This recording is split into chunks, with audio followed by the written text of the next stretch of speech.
शिक्षक आई वडील हेच विद्यार्थ्यांचे विद्यापीठ आहे, असं मत हदगाव गट शिक्षणाधिकारी किशन फोले यांनी अनुदानित आदिवासी आश्रमशाळेत वही पेन वाटप कार्यक्रमाप्रसंगी व्यक्त केले।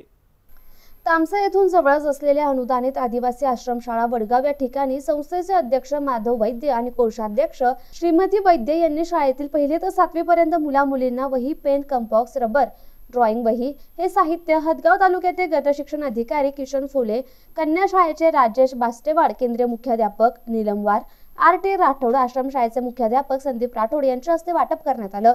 यावेळी सुमारे निवासी विद्यार्थी 292 या ठिकाणी उपस्थित होते। प्रमुख पाहुणे म्हणून उपस्थित असलेले किशन फोले पुढे बोलताना म्हणाले की मी ज्या विभागात काम केलं त्या विभागात राज्यातील बरीच शैक्षणिक कामं केली, म्हणून मला ग्रामीण भागातील जीवनमान उंचावण्यासाठी सामान्य गरीब कामगार मजुरांच्या मुलांच्या उन्नतीसाठी ही अनुदानित आदिवासी आश्रमशाळा सुरू केली।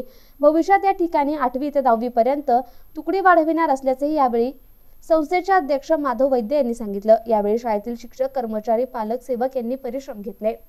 Balasaheb Khanjode, MCN news, Hadgaon.